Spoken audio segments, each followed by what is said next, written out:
Yeah, I got no excuses. Hey, yeah, they asked me where I learned to do this. Self-taught, checking things off my to-do list. Treat my temper like my family, I ain't tryna lose it. Say a little, do a lot. Woo! No excuses. Hey, I got no excuses. Yeah, I got no excuses. Woo! I got no excuses. Yeah, I got no. Yeah, yo, this industry is so confusing. Hard to tell who's really with me or who's trying to use me. If I told you I respect you, I ain't say it loosely. I don't throw those words around, it's just not how I do things. Hey, yeah, I know I can be a nuisance. Ain't afraid to admit it if I think the shoe fits. People ask me where I've been, I've been writing new hits. Had to make my own plans, I don't need your 2 cents. Hey, yeah, I don't wanna hear excuses. I just like to make moves and make improvements. I just like to break rules, maybe start some new trends. Live the life that I choose, cutting off the loose ends. Yeah, they asked me where I learned to do this. Self-taught, checking things off my to-do list. Treat my temper like my family, I ain't tryna lose it. Say a little, do a lot. Woo! No excuses. Ay. I got no excuses. Yeah, I got no excuses. Woo! I got no excuses. Yeah, I got no. Yeah. Here's a couple things that I'm confused with. I just did an interview, the guy was pretty clueless. You don't have to know the album names of all my music, but at least try to find out who you in the room with. Hey, I like facts, I don't like assuming. Take a shot behind my back, I'ma catch a bullets. Why the game looking at me like I'm just a tourist? They should know I'm here to stay, this verse is getting boring. Twisted mind of a lyricist, listen while I experiment. Visualize its imperative, big surprises and scary tricks. This time, yes, we're here again, sitting silence, don't care for it. Criticizing my character isn't why, so beware of it. Forget what you telling me, do what I gotta, man, I got the remedy. One of a comment that never selected me. I don't fit in with the rumor celebrities. I wanna know when they bring on my legacy. There was nobody that ever come mention me, saying that I wasn't making it, rapping and doing it cleverly. Did what I had to and gave it my everything. Yeah, they asked me where I learned to do this. Self-taught, checking things off my to-do list. Treat my temper like my family, I ain't tryna lose it. Say a little, do a lot. Woo! No excuses. Yeah, yo, they asked me where I learned to do this. Self-taught, checking things off my to-do list. Treat my temper like my family, I ain't tryna lose it. Say a little, do a lot. Woo! Bye! Hi, CapCity students, how are you all tonight? Yeah, I like that. Lots of energy. I like it. Lots of smoke. And smoke makes it very hard to breathe. Yeah, water, brother. As you can tell, things are slightly different tonight, but we would be remiss if we did not say hello to our YouTube audience watching live stream. Let's give them a hand. Thank you.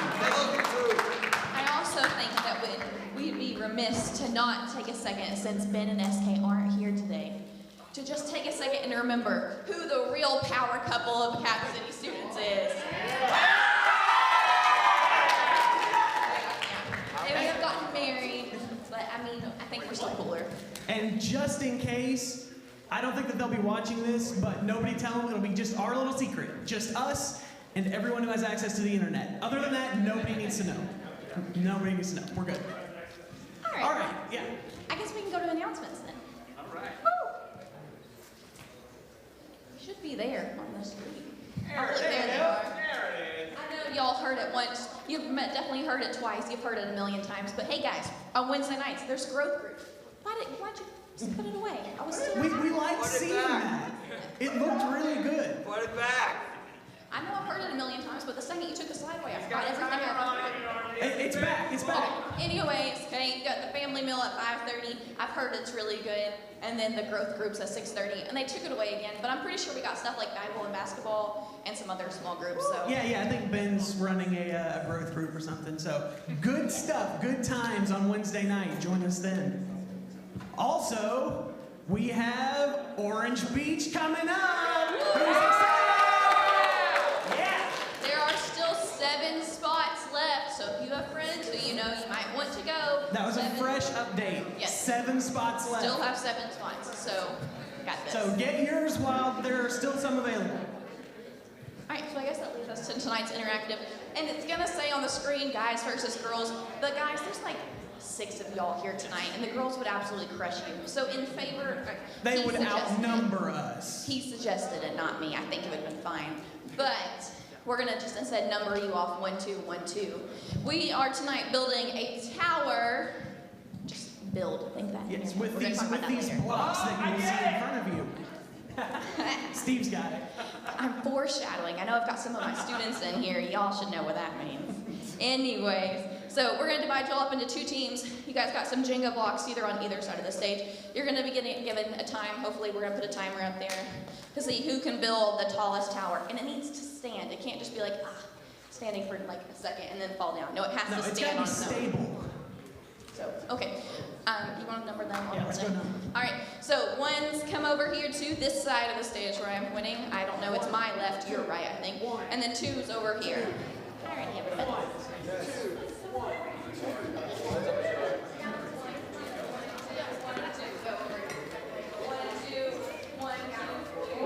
Go on. Go, Steven. Ones are over there. Okay. 1, 2, 1, 2. Have you all been counted yet? Okay, ones go there. 2 over there. One's over on this side. One's on my side over here. 2's you're heading over to that side. Let's go, everybody. Ryan, let's go. So exciting. Getting to meet new people is great, isn't it? So great. All right, Steve, do we have a way to put put the countdown up there? I'm working on it for you, Fred. Thank you so much. We appreciate you, Steve. You're great. You're awesome. Especially when Ben's not here to help us run things.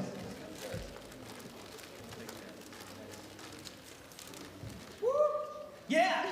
Like that energy. Side note, I know there's some people who can't comprehend numbers because there's a lot more people over there than that are over there. We literally numbered you 1, 2, Like this 1, whole 2, group so of it should Max's be friends, evenly I know I spread. counted y'all 1, 2, 1, 2. Alrighty, so you've got your towers. Go ahead and build. Start the timer. Yep, now. Start building. Tallest tower wins. Go.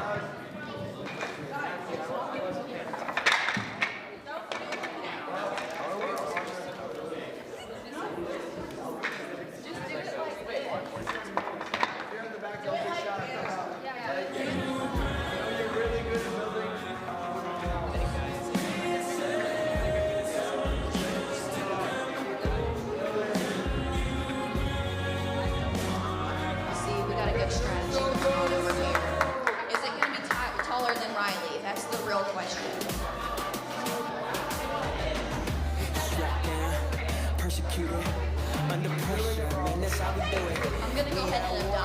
team We up at with this war, team.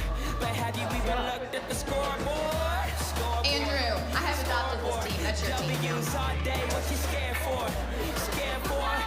Scared for? Ain't nothing coming in and say we got prepared for. Everybody has a good idea. Undefeated, there's no stopping us. Undefeated, no doubt we're champions. Undefeated, can't hold us down, we're rising up. Infinity and no unstoppable, you already know.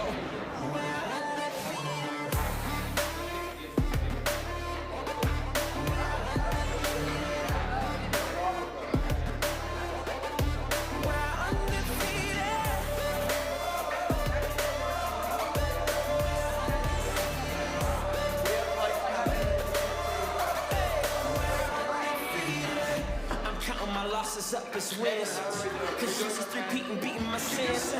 Nah, the boy ain't talking about rings, ain't worried about the bling. I've been crowned by the king.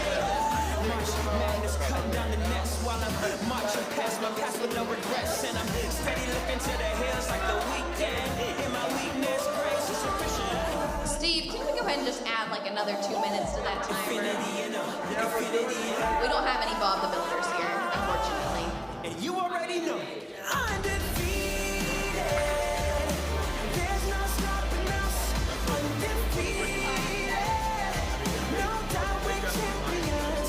Undefeated, can't hold us down, we're rising. Why are you trying to keep infinity and no unstoppable, you already know. KB, get 'em. I ain't taking nowhere, singing nowhere in the summer, boy. I ain't wanna go there, but oh well. We don't lose for nothing, boy. If we the CCCC, we will be again. Angels and demons, they see this can. If we get in between, I believe that we will win. No, they ain't like that cheater, can't guarantee it, but Jesus can. I'm running on younger boy, it's the fast track. Younger boy, it's the fast track.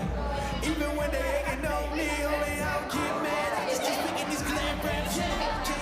I saw, conquered all across the chalk and all to y'all break off the wall and just drop them all. Talking flop, but homie, all.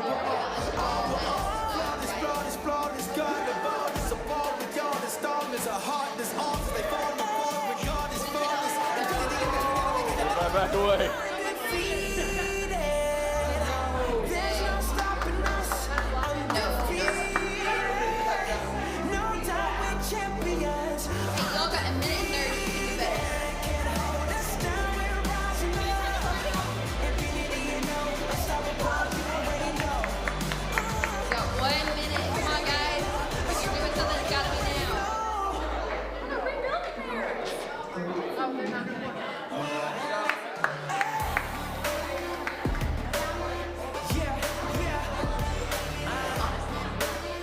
Undefeated, yeah.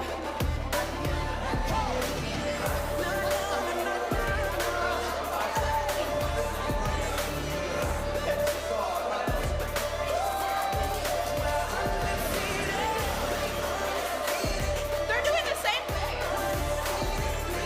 Honestly, I don't know how you're all standing, but it's impressive. They're not gonna make it. 30 seconds. I guess imitation is sincere and flattering, so you all should be flattered. I did not call to play, I came to dominate. 15 seconds. Dominate. I did not call to play, I came to dominate. All right, team 2, why don't you go sit down? 2, 1. Hands off. So we won. We got. All right, y'all be careful. If y'all knock it down now, my team automatically wins. So. Rachel, look at that snow.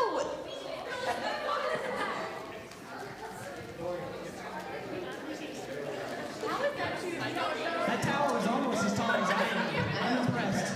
Pretty good. Hold on, let's do the Lexi measuring test. I feel like it's. All right, we are about to my nose over here. Okay. Okay, all right. Man, this looks like it's barely gonna hit my toes. Hilarious. Okay. Oh, it's about my waist over here. I think we've got a clear winner. Woo! I'm sorry. So team 1 over here, I think. Good job. Round of applause for everyone. Excellent job. Thank you for your participation. All right, on that note, it is time for our worship team people to come up here. So, yeah.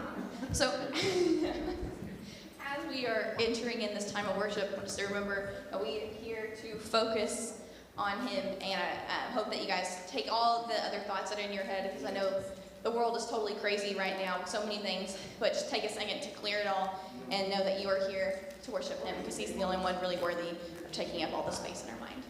Peace out. I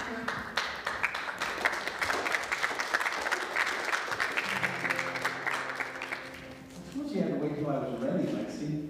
I'm not ready. Hi, everybody. Yeah. Oh, that's nice. That was a nice smile. I think you did one today. How's everybody been? Great. You sure? You missed Ben? Yes, I miss Ben. Nice best friend.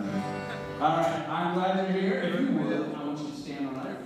Even if you don't care for me, Hannah's really cool. Hannah. Right, so what I want you to do is make sure that you smile for her.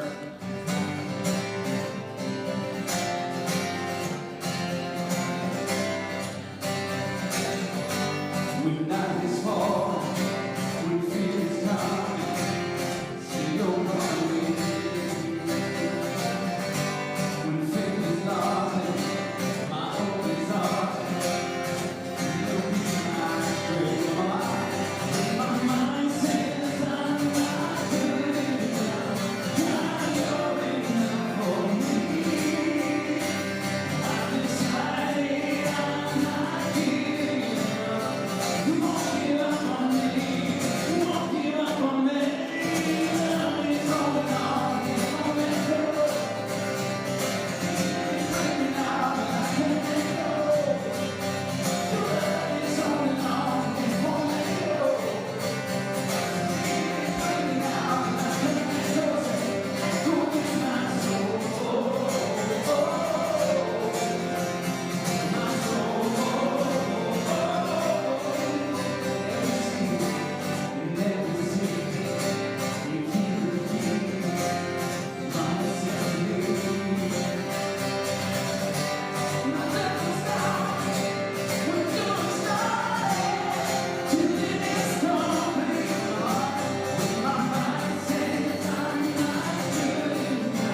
because my righteousness is kind of worthless. But I know that when I look like Jesus Christ, I know that I'm closer and closer to what God wants me to be. So I'm going to do my best to be like Him. Okay? And this is something that we do every day for the rest of our lives. Every day. So that we can be a light to the rest of the world. That's exactly what it is that He's called us to do. Our lives have meaning when we point to Jesus Christ. Say those words. My life has meaning when I point to Jesus Christ. I point to Jesus Christ. Okay? We're going to notice that a lot when we're listening to this message today. Okay? And I want your life to have meaning. I really do. Okay? One of the things that has changed me is my relationship with Jesus Christ. And I want to be able to celebrate what He has done. And we do this every week we come together. We take communion together. So you don't know what that's about? You have no idea? You guys just sit tight for a moment. You can ask me later on, and I'll tell you. Because I'm really nice like that, okay?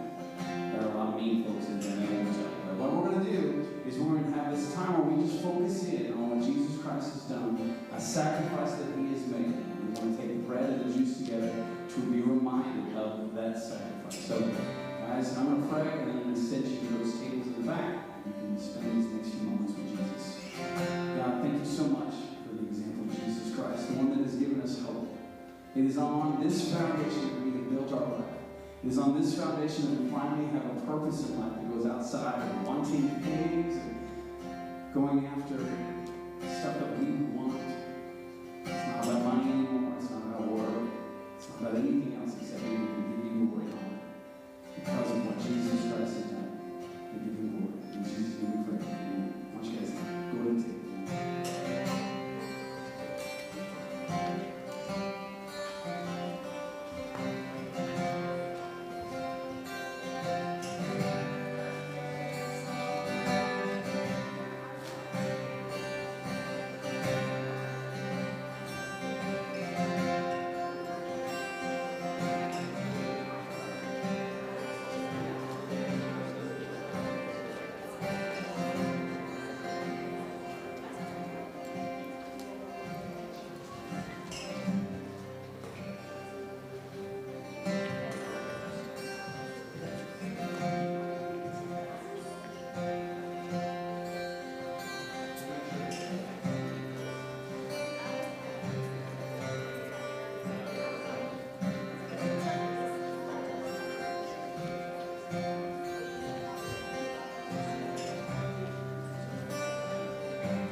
Around our teenage years, some of us may grapple with the question over what exactly is the meaning of life.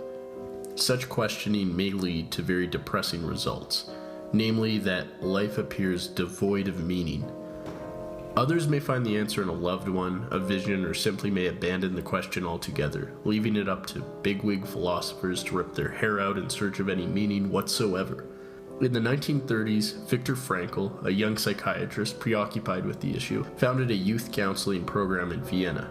His mission was to motivate his suicidal and depressed patients to find meaning in their lives. Unlike his psychological predecessors, Freud and Adler, who believed that our motives and behavior were based upon a search for pleasure or power, Frankl interpreted our psychology as a system in search of meaning and value. With the war nearing and his position as the head of neurology in a Jewish hospital in jeopardy, the U.S. Embassy notified Frankl that he was eligible for an American visa. However, despite this, Frankl stayed in Vienna to take care of his aging parents and allowed for his visa to lapse. Shortly before 1942, Frankl began formulating an argument suggesting that an individual's mental health and well-being was based entirely on our quest for meaning. Then, in September, Frankl and his family were arrested, separated, and within 3 years, Frankl would relocate to 4 different concentration camps, including Auschwitz and Dachau. This interesting and dreadful situation, in which a highly talented and compassionate psychologist found himself subjected to the greatest and largest degradation of human life in modern history, could have ended far worse. Instead, Frankl survived his imprisonment, founded a new school of psychology, and published one of the greatest books of the 20th century, Man's Search for Meaning. In what appeared to be a hopeless situation characterized by meaningless suffering became a rebirth for Frankel. He used his perceptive and highly trained skills to document as best he could his and others' reactions to being placed in a death camp. Within the camp, he witnessed the worst and best of humankind. We have come to know man as he really is. After all, man is that being who invented the gas chambers of Auschwitz. However, he is also that being who entered those gas chambers upright with the Lord's Prayer on his lips. What's up, guys? Hi. How are you all tonight? It is a pleasure to be with you once again. You guys having a good day? Yeah. I'm having a good day. All right. Well, how many of you guys were in big church today? I know some of you were. I know you adults, okay. Half the room over here, okay. Well, guys, I'm going to be honest with you. This is going to be pretty much that all over again for you guys. So I apologize for that. Some of you guys haven't heard this message yet, but I thought before we got started today that I would try to rework my message that I gave to big church to make it more kid friendly. But then I thought, you guys are mature. This is some heavy stuff, but you guys can handle this, I think. So if you were in big church today, I apologize. You're pretty much going to hear the same thing again, but hopefully you can still get something out of it, and it won't be a complete waste of your time. You new guys, haven't heard it yet, then hopefully it'll give you guys some value as well, okay? But really, what we're talking about tonight, we're just answering the question, why are we here? Why are we here on this planet? Why did God create humanity to begin with? And why did he create you? Why are you here? Do you have something that you're supposed to do? Right? Have you all ever thought about that? I mean, maybe some of you have. Maybe some of you haven't. Maybe a lot of you guys, you've lived pretty good lives. You haven't had a whole lot of problems. These are questions that don't necessarily come up when you're super young. But some of you guys have already dealt with some tragedy in your life, right? You might have lost a grandparent. You might have lost a parent. You might have lost a friend. You might have experienced some pain in your life. And it makes you ask the question, why would God go to the trouble of creating a world like ours where we have to experience pain and all those crazy things? Doesn't seem like a whole lot of order to the world sometimes, right? Well, that's what we're going to look at tonight. And we're going to look at several different perspectives on this topic. And I've got several quotes we're going to look at to begin with. We are again going to look at the kind of the atheist perspective. And then we're going to end with the biblical perspective. I know some of you guys, you get tired, especially in this series. That seems like all we've been talking about, right, is atheism versus theism. And it's not because we think you guys are atheists, but I do want you guys to know, these are the views that are held out in the world. The prevailing view in the world today is that there is not a God, and you're silly for believing that there is. And so that's why we want to give you the arguments for a God and the counter arguments that you're going to hear. And one of those counter arguments centers on meaning. Because if there is meaning to life, that would have to come from somewhere, right? If there is no God, if there is nothing beyond this world, how could there be any meaning? So that's what we're going to look at tonight. All right? And I don't know how much you guys have felt of this so far. You're pretty young. But Viktor Frankl, in that video we were just talking about, he's got a pretty famous quote. He says, "We all have a burning under our fingernails for meaning." So even if you haven't experienced it yet, I would wager sooner or later, you're going to feel that. You're going to want, you're not going to just want to go through life having fun and doing this and that. You're going to want to create a life of meaning.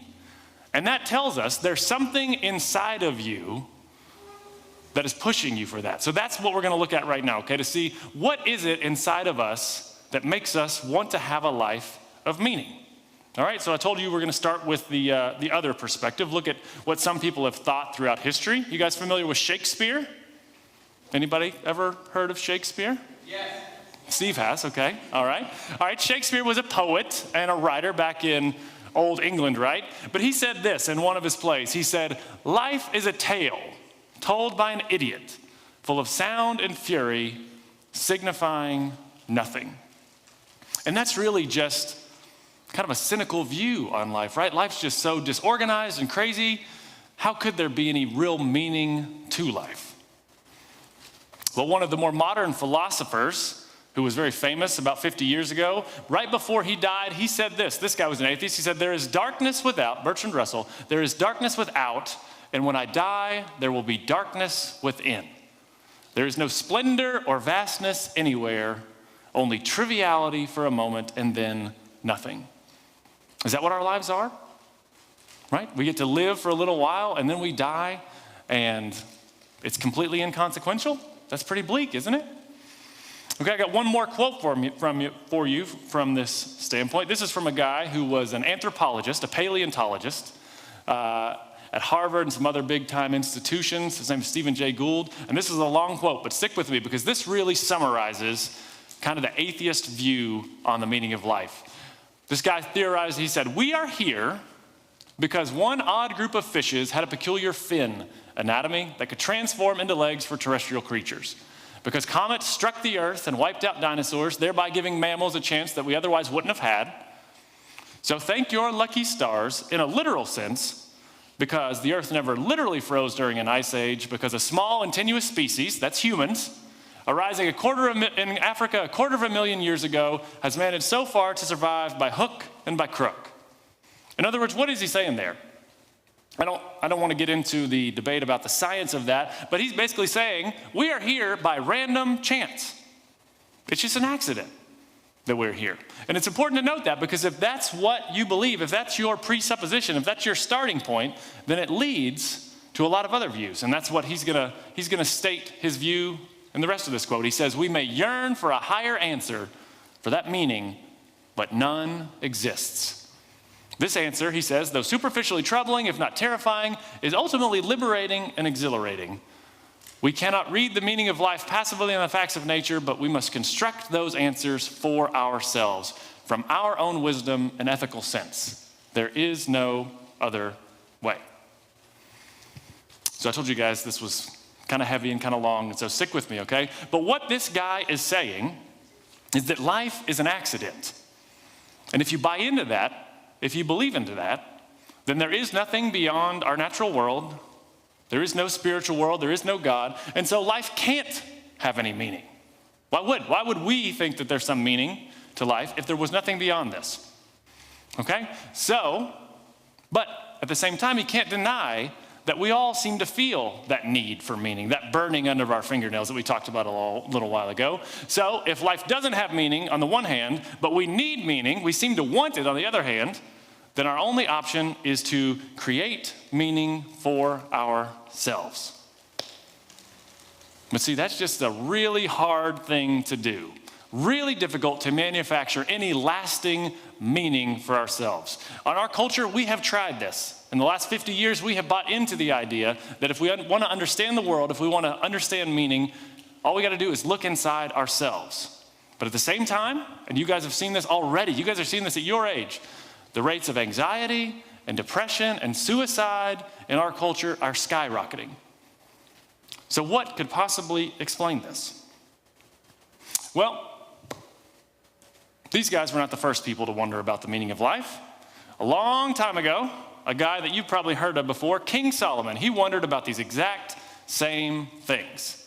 And he wrote down his wonderings in the Old Testament book called Ecclesiastes. I don't know if you guys have ever read any in Ecclesiastes. I encourage you to go do that when you get some time. It's a fascinating book, but this is basically Solomon's wondering about the meaning of life.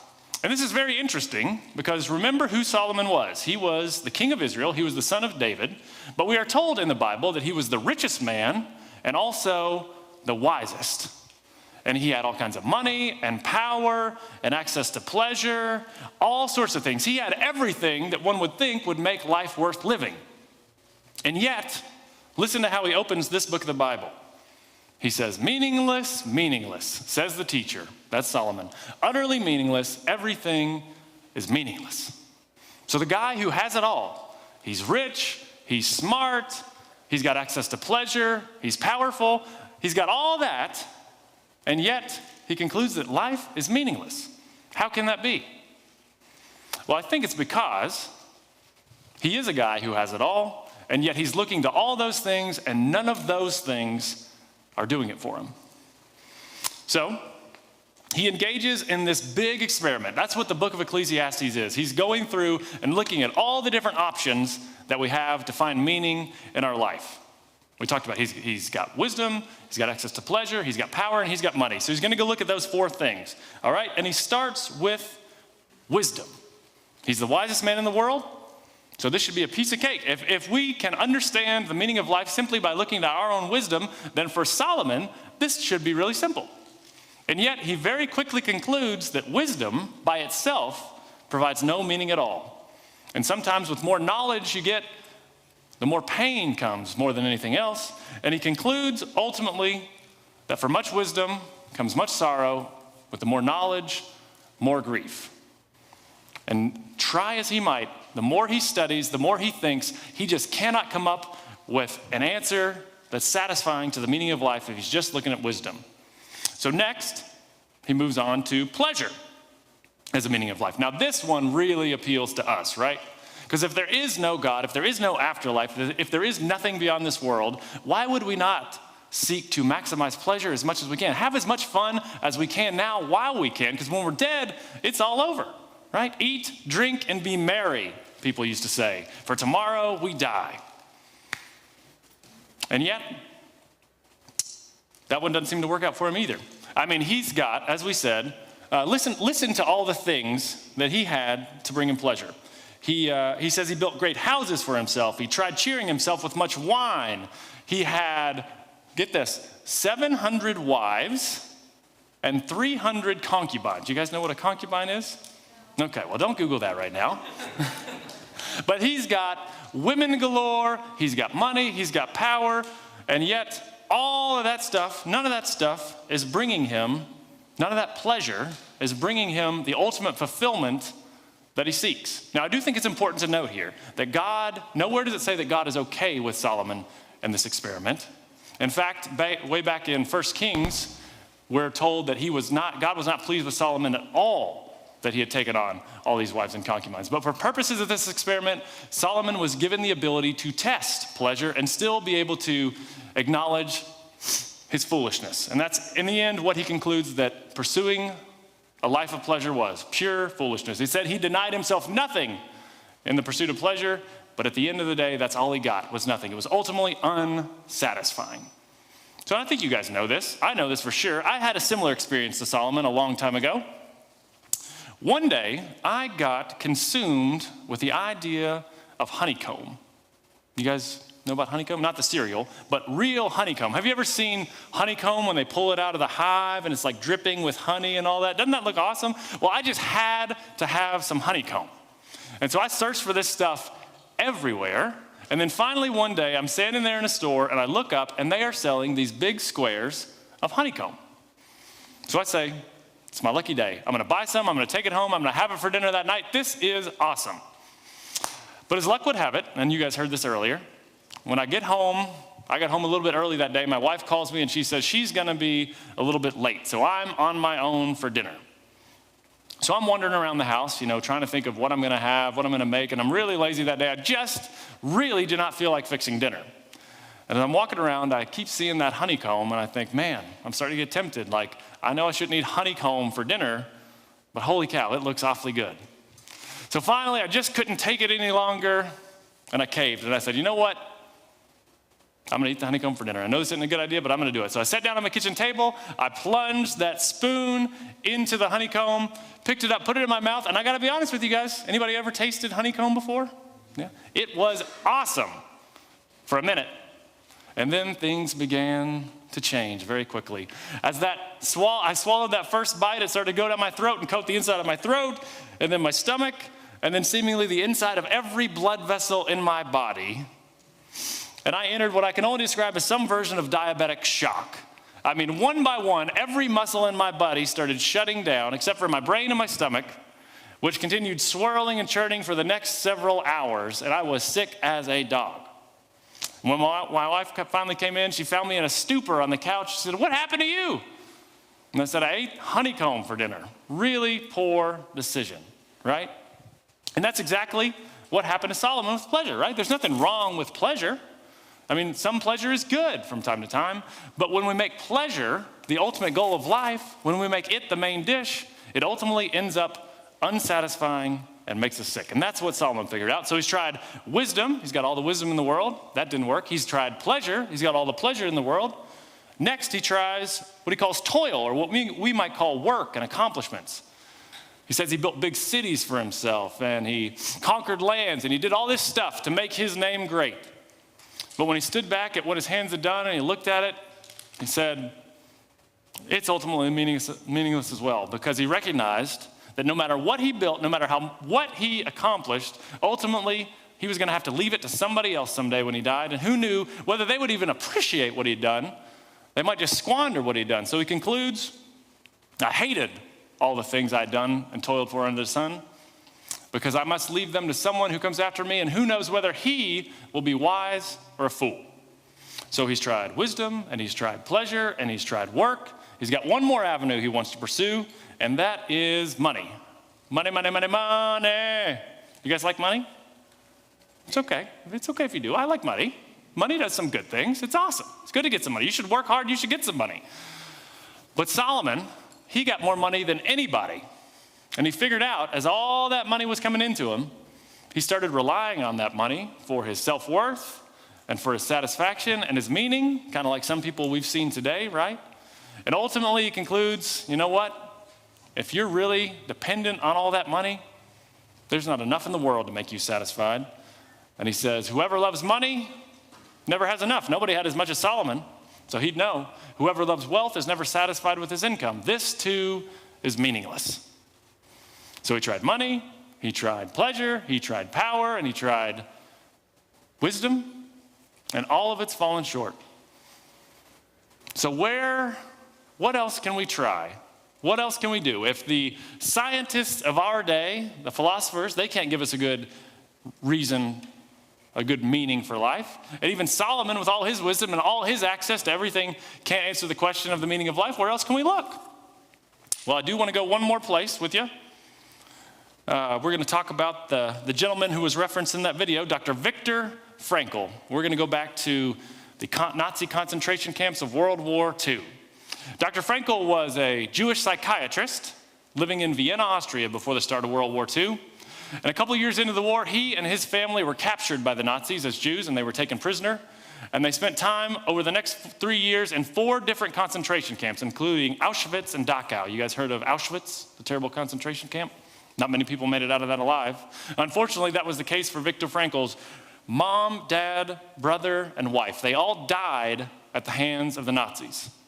But fortunately, Dr. Frankl made it through. And he said he decided early on during the war that he was going to do everything he could to survive, because as a psychiatrist, he wanted to observe that dark chapter of humanity and be able to share any insights that he might have gained through that experience. And he did. He wrote them down in the book called Man's Search for Meaning, one of my very favorite books. A whole lot of good insights in there, but the main one that I want to share with you guys right now is he shares a story. He says, as a doctor, as a psychiatrist in the concentration camps, the other prisoners recognized that they could come to him for advice, and many of them did. And one day, two people came to him on the same day, and they were both suicidal. They were both thinking about ending their lives. And that's certainly a understandable conclusion, right, in that scenario. If you didn't die at the hands of the Nazis directly, or if you didn't die from some sickness, a lot of people turned to suicide as the only way, as what they thought was their only way out. And so Dr. Frankl, trying to avoid this, he would ask them the question, why do you want to end your life? And the interesting part is, on this particular day, these 2 people came to him separately, but they both gave him the exact same answer. They said, see, doctor, I have nothing more to expect from my life anymore. And this is when Dr. Frankl developed a question that would be the foundation of his psychiatric practice going forward, how he would help people from then on. He said he just came up with it one day when they asked, and he replied to them, instead, isn't it interesting, isn't it considerable that instead maybe life expects something from you? See, these guys have been looking at things from the standpoint of, well, whenever life runs out of the good things that it can get me, if I'm in a really tough situation and there's nothing tougher than a concentration camp, why would I keep living? But he flipped it around on him. He said, what if it's not about what life can give for you? What if it's about what you can give to life? I think that's a really great perspective. I think it's fantastic for our discussion. It's really relevant to the meaning of life. I just don't think it's quite there.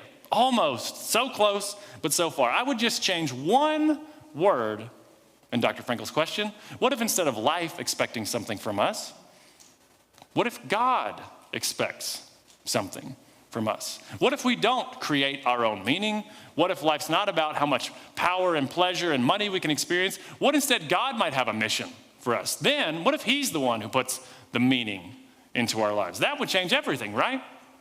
Well, I thought it was really interesting when I read that question that Dr. Frankl had come up with. It reminded me of a verse that Doc had said we were already going to be looking at this week. This is a really famous verse out of the Old Testament. It's called the Micah Mandate, Micah 6:8. It says, he has showed you, O man, what is good. And then it asks the question, what does the Lord require of you? What does God expect from you? To act justly and to love mercy and to walk humbly with your God. So this is so key to me because it answers that question. It shows that we can't figure out what the meaning to life is by asking what life can give us. We can't even figure out what the meaning to life is by asking what life requires of us. We can only figure out the meaning of life when we look to God and we ask what he requires of us, right? So what about Solomon back there in Ecclesiastes? Did he ever come to a conclusion? Well, he went on for a long time in that book, and then finally he reaches this conclusion in the end. He said, now all has been heard. He tested everything. And here is the conclusion of the matter. He said, ultimately, fear God and keep his commandments, for this is the whole duty of man. For God will bring every deed into judgment, including every hidden thing, whether it is good or evil. See, that's the key right there. It may be that God requires something of us. It may be that we have a duty to God. And if that's true, then that answers the question. That explains to us why we can't find anything else to fill that hole of meaning. We can't get enough money. We can't get enough power. We can't experience enough pleasure. We can't even look to our own wisdom to create it. The only way that we find out our meaning for life is by looking to him. And ultimately, that is the only way. We have to submit our lives completely to God. Be willing, as it says in the New Testament, if we want to find our lives, we got to be willing to lose them. And then and only then do we discover the meaning that will allow us to experience what God promises, what Jesus gave us, what he promised in verse John 10:10, that one you see right there. Jesus said, the thief comes only to steal and kill and destroy, but I have come that you may have life and have it to the full. That's what a full life is, fulfilling the meaning that God put you on the earth to fulfill, right? That's why we were created. We were created to love God and to love people. And that's how we experience that life, by fully submitting our life to God and fulfilling what he requires of us, the duty that he gives us, which is very simple in a nutshell, just to love God and love people. All right, that's what I want to take you guys to take away from today.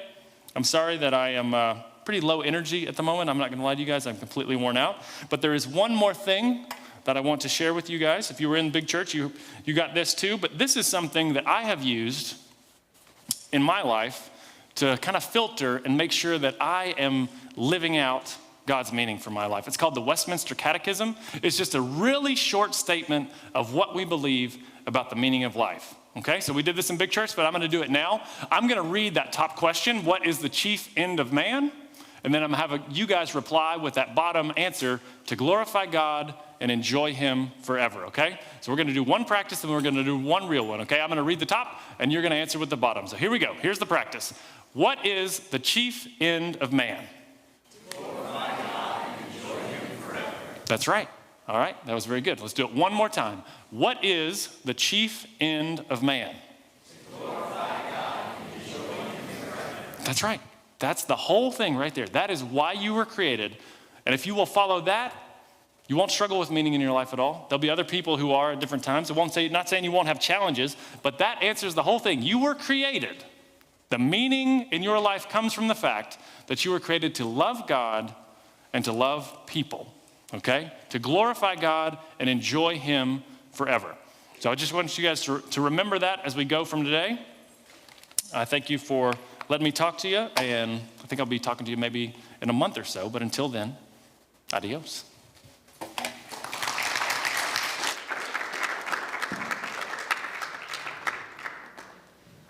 Let's give Jordan one more hand for bringing that good word to us tonight.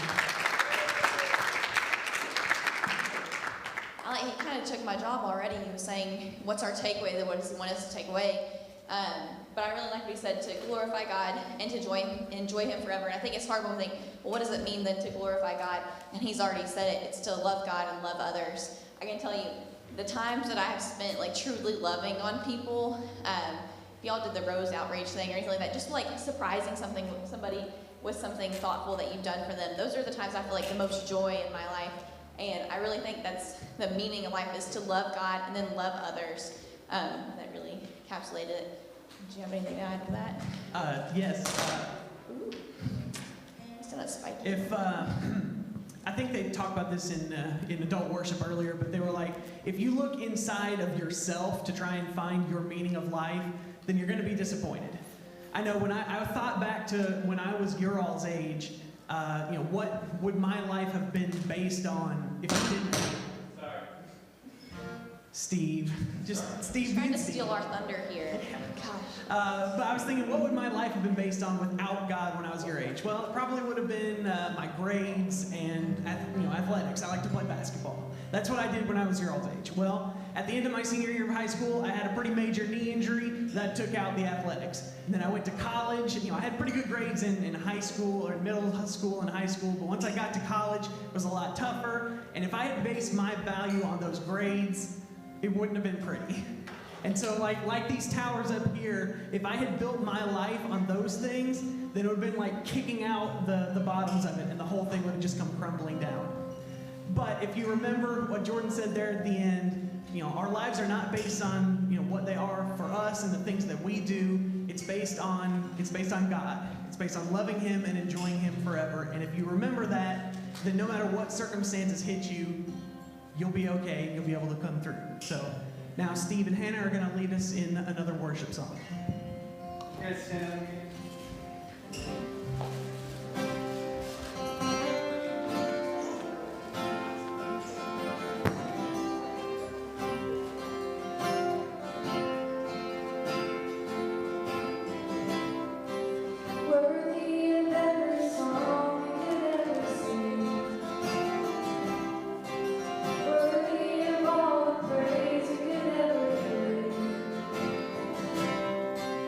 Worthy of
flows. I wear all my gold. You can't sell my chain. You just follow your nose. Cross you like Kyrie. I'm so grimy, leave slimy. Size of my foes. Next to greatest, they look tiny. Ooh, yeah. Ay, all y'all look like steak. Ooh, yeah. Ay, I'm finna finish my plate. This ain't even a game, it's a dinner date.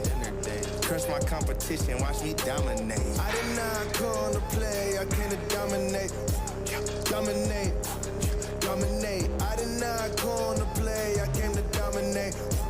Dominate. I did not come to play, I came to dominate. Dominate.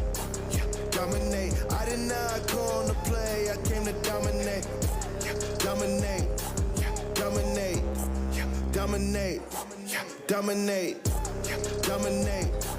Dominate. I did not come to play, I came to dominate. Dominate. Fresher than some Altoids or Mentos, I've been froze. Better with the alloy, I mean metal, I spit those. Let her see a bad boy, she slick, oh, spin nose. A feather like a wavepoint, I'm quick, so don't slip, bro. Oh my God, tryna dominate it all, yes, I go hard. I need 50 for a show, give me the whole pie. Drifting designer, you know that I'm on it, you in there, so, but you still getting funny. Lyrics bad so, but I still go and know this way. Shawbill, bro, yeah, you show me how to fall, yeah, link on the floor, roll it, coast to coast, yeah, we gon' take the throat, whipping a horse like a Trojan. I did not come to play, I came to dominate. I did not come to play, I came to dominate. I did not come to play, I came to dominate. I did not come to play, I came to dominate.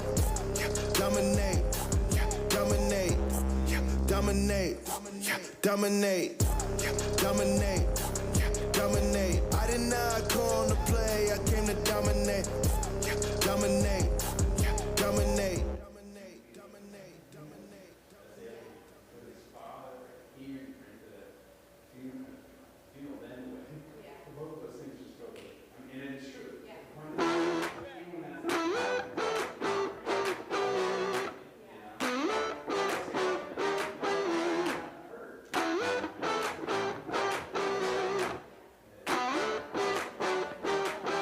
I'm trapped and my back's up against the wall. I see no solution or exit out.